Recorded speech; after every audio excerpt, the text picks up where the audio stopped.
As you will hear, I've got the boat engine running now. After a fantastic hour at the show this morning, managed to get two more of my favourites interviewed, and I hope you enjoyed that. I particularly enjoyed the vintage boat, Cyprus, and I hope to see him again sometime, see it running properly. That engine is just incredible. Now I'm about to cast off, make my way up two bridges, and just after the second bridge, bridge 14, I will be reaching a winding hole, so I'll turn around there and then come all the way back here, back into Crick Tunnel, and hopefully through the Watford Locks, and then after that I will be mooring up. I continue my journey at bridge 14. I've already been going for about 20 minutes at this stage, and I thought I would just show you what it was like to go all the way to this winding hole that's just coming up and all the way back. This is film that has been speeded up 20 times, and it's from this stage took me 45 minutes to get back to go into Crick Tunnel. As you can see, I've completely messed up turning in this winding hole. Unfortunately, it was quite shallow in places, and I kept hitting sandbars and having to reverse out and backwards and forwards, so it was quite difficult. And also, unfortunately, the sound quality on this bit of video is very, very poor, so I've not been able to play any of it. Hopefully you can still get a sense of what I'm doing and how long it actually took. As you can see, there's multiple boats coming the other way, and sometimes you have to just pull over and let them pass, because I reckon probably 90% of the canal here is only able to fit one boat past. There are places where, as you can see just here, where near the entrance of Crick Marina, where the show is being held, where you can get two boats past. Here I'm held up waiting for one boat to get through on this long trek up to where my original mooring was. Here we pass under the temporary footbridge that I would go over to enter into the show, and it took me around about 15 minutes or so to walk this distance from there to my original mooring, which we're just coming up to.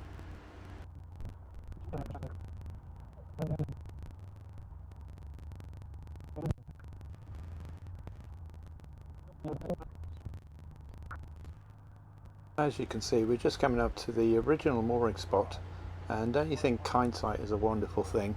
What I should have done was go up to that turning spot when I arrived, and then come back and I would be pointing the right way.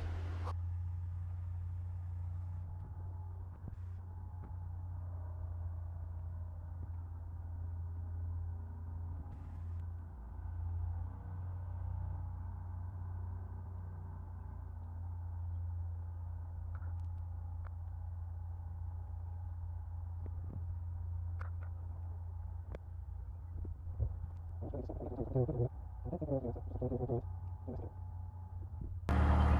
this is absolutely glorious weather. Look at that blue sky behind me. Just come out Crick Tunnel. And of course, as I'm talking to you, my boat's going all over the place.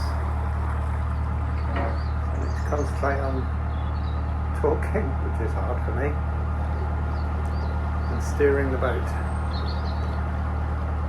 Going to come to Watford Locks. Hopefully I'll get down there today. So I would like to be moored up by 4 o'clock so that I can watch the football. Before all that, I've been asked how much it has cost me to attend the Crick Boat Show. I will include how much my tickets for the show were and how I was charged for Narrowboat Kate's mooring. If I start with the mooring, there are 3 different zones with different prices. Zone 1 is the most expensive, as it has the shortest walk to the show entrance and has good armco, so you can just step off your boat. Zone 2 is a medium price. I was moored there.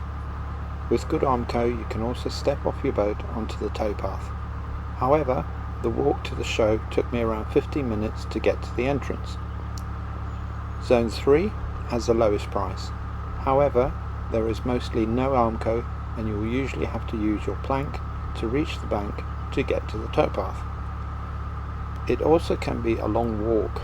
I saw moored boats nearly half a mile to the entrance, almost up to Bridge 14. Unfortunately, I don't have all the various prices, but you can roughly estimate how much each will cost, as mine are the medium prices. All the moorings are charged by the foot, so the cost will depend on how long your boat is. For me, I have a 58-foot narrowboat. At Crick 2026, mooring in Zone 2 per foot was £2.82p. Therefore the total was £163.56p for the 4 days. If I bought in advance my Crick 2026 show tickets, an adult weekend tickets at that Saturday, Sunday, Monday was £38.07p. Crick 2026, the preview day ticket, that's the Friday, was £30. I prefer going on the Friday as it has limited to 1,000 attendees. For the rest of the weekend there will be around 27,000 people attending over the 3 days. I will not include food or travel costs, just what I was charged to attend. As charges for the food from the show, you will be paying more. For example, I was going to buy a simple ice cream cone. However, at £4.50 I decided not to. My pie and mash cost me £19 plus £6.50 for the beer. Prices for boaty products are generally good. You can even get special show prices. For example, Water Freedom were offering one of their products at 50% off if you ordered at the show. So the total for me for mooring and tickets costs was £231.63p. Yes, that sounds a lot. However, I used to book a hotel in the past years and that was £80 a night plus the show tickets, so not a huge difference.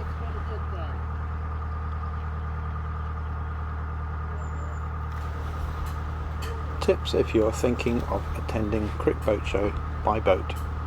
Number 1. Have your boat pointing the right way for when you need to depart.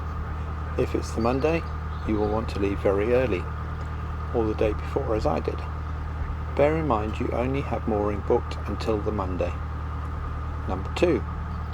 Ensure you have enough fuel, water and your toilets are empty before you get to the show. You will not be able to top up anything while you are there. Number 3. The same applies to food. Make sure you have enough for the full time you are there. You may not want to pay the prices for food at the show.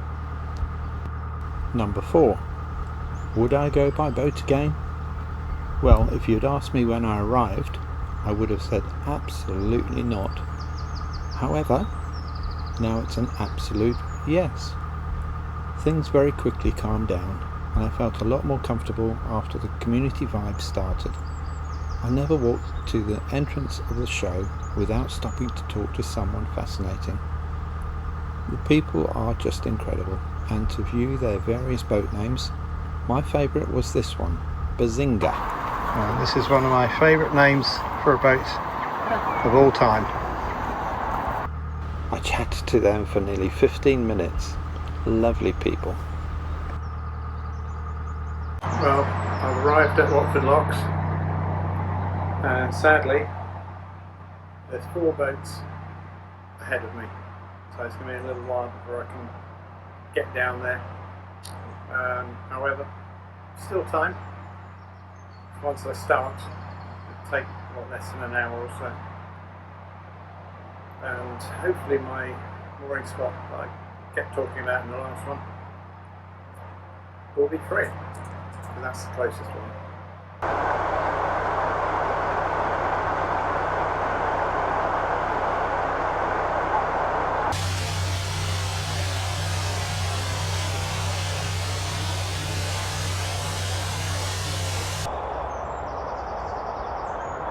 Good morning.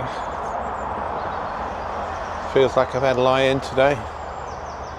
It's 6:15.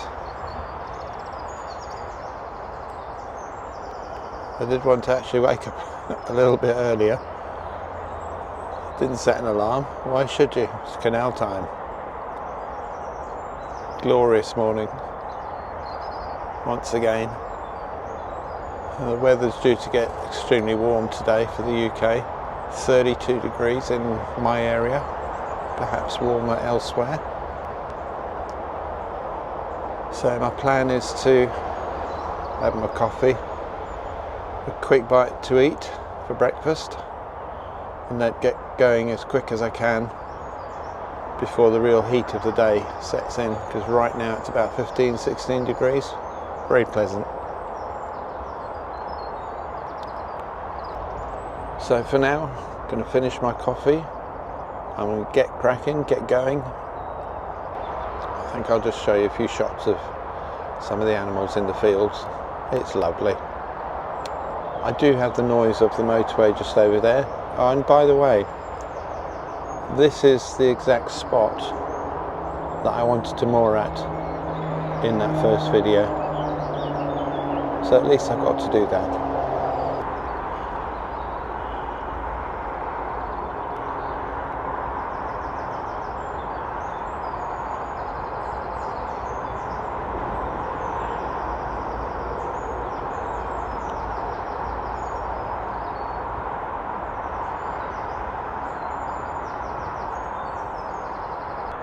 I didn't realise how close I was to a place last night. I nearly did some filming of it. I tried to film the moon, but my camera wouldn't focus on it.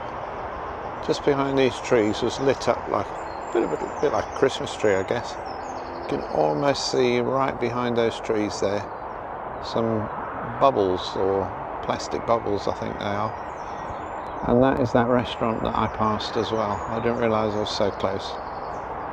So I'll show you some of the things I actually purchased. There's a Crick. Nappy bin. Nappy pack. New chain. New bollards. And I could just hear you saying, what's in the bag? Well, don't tell anyone. Shh. I bought some moonshine.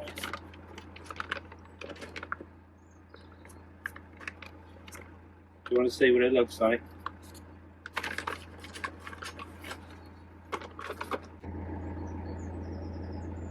Genuine moonshine.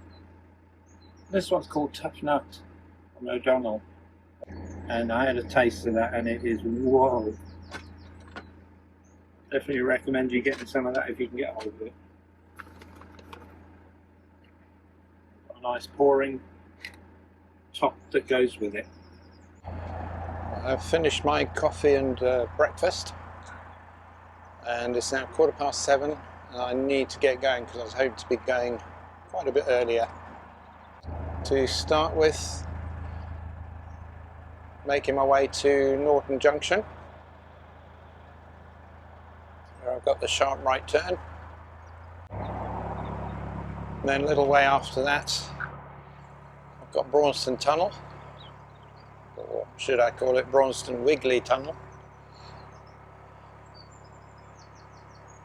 So it's got like a kink in it, well, a couple of kinks actually, part way down.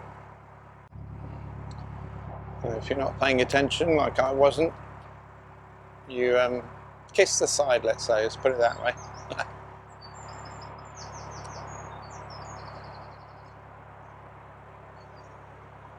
Once I'm through Braunston Tunnel, not long after that, I will get to the 6 locks, and going at this time of day I may have to do them on my own, which is okay. I've done it before.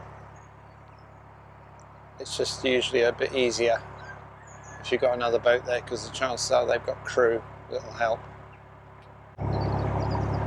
So there's a boat moored there very close to the bridge, and it doesn't look like I can get through, but I'm sure I can.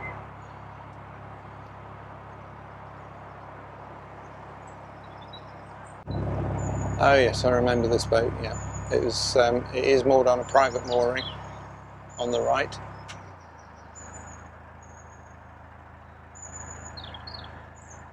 So it just makes it a little tighter than it need be.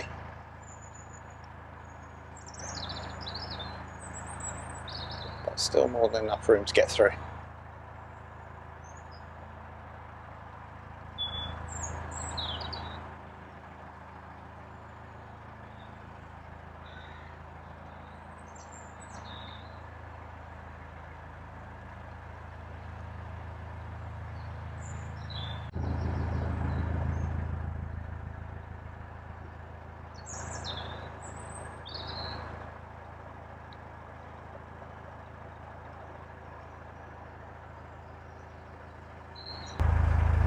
Just on the right here we've got a duck on a log.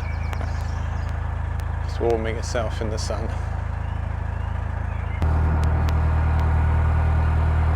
I'll tell you what, I do like this early morning cruising. It's peaceful. Not a breath of wind. Very comfortable temperature. Well, so far anyway. It's going to get a bit unbearable later for this country. Less than half a mile away from Norton Junction. That's where it's got the pretty house and willow tree on the corner. So of course I have to film that. Well, that was quite amusing. Just coming up to a couple of moored boats that I could see maybe 100 yards away. Saw this head pop up, and all of a sudden he very quickly started moving around his boat and throwing ropes around and back onto his boat, and by the time I'd gone about 50 yards he revved his engine and zoomed off in front of me. Oh, I shouldn't laugh, I don't mind. He obviously wants to get somewhere before I do. I'm not actually in a rush, I just want to try and avoid the heat of the day, that's all.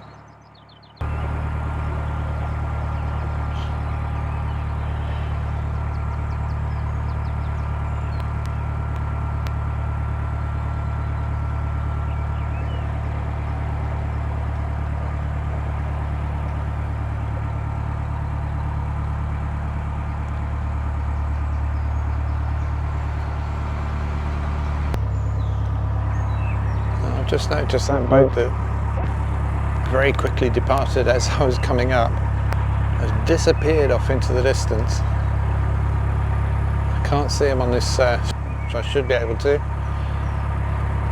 if he was going slow enough and tick over past those moored boats as I was. Maybe he's got somewhere to be, but I planned ahead and given myself plenty of time. I've got a boat behind me, so hopefully we'll be able to go down the locks together. Should be handy. And going this way through Norton Junction, I can hug the corner as I go round.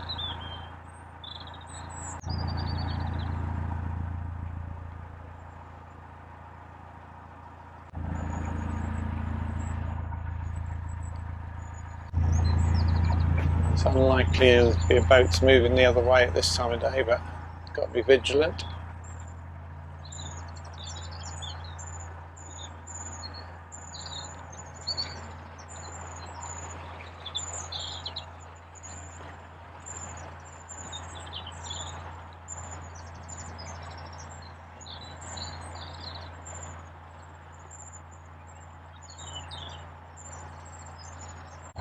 And thankfully nothing coming, and looks like I've done it perfectly. Yeah, okay, I know I said that, but it was pretty good.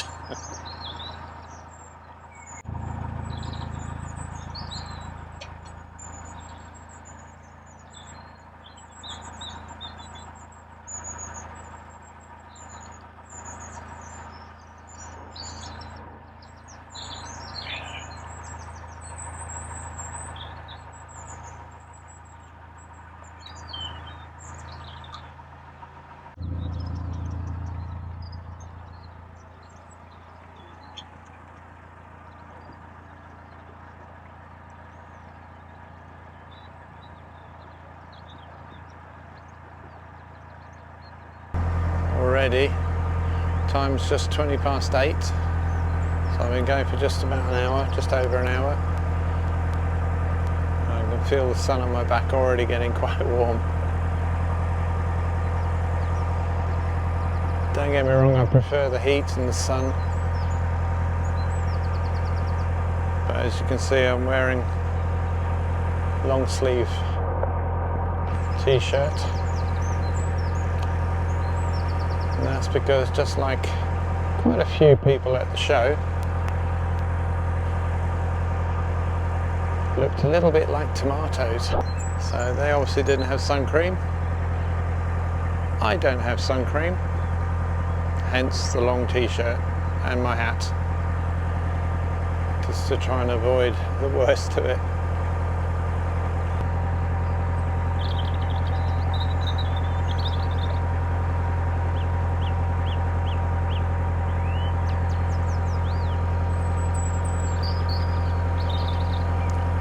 So this is Bridge 8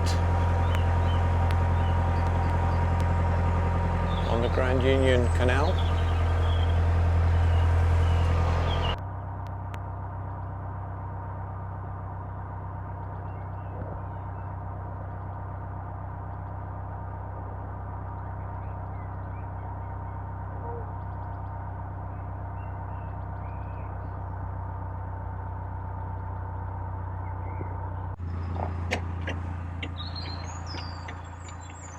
Just coming up to the tunnel, as you can see, and just as I get to the entrance I'm going to sound my horn.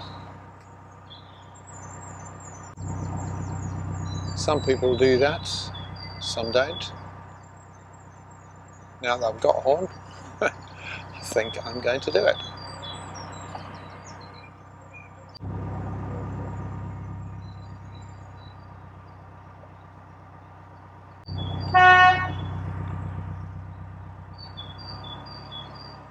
I can see a boat in there. Looks like it's going my way. It's got a stern light of some sort.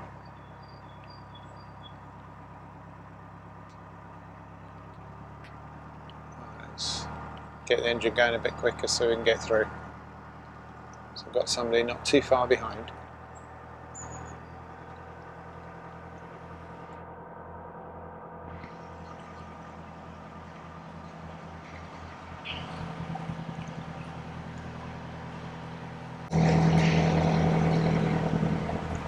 Just takes a few seconds for your eyes to get used to the dim light.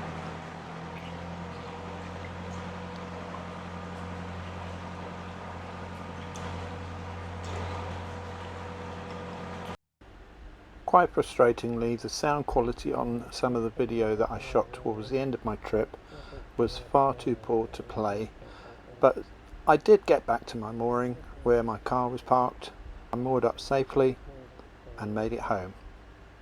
See you in the next video. Well, there's definitely spaces up there, just past the bridge. Hopefully I can get in there before someone else takes it.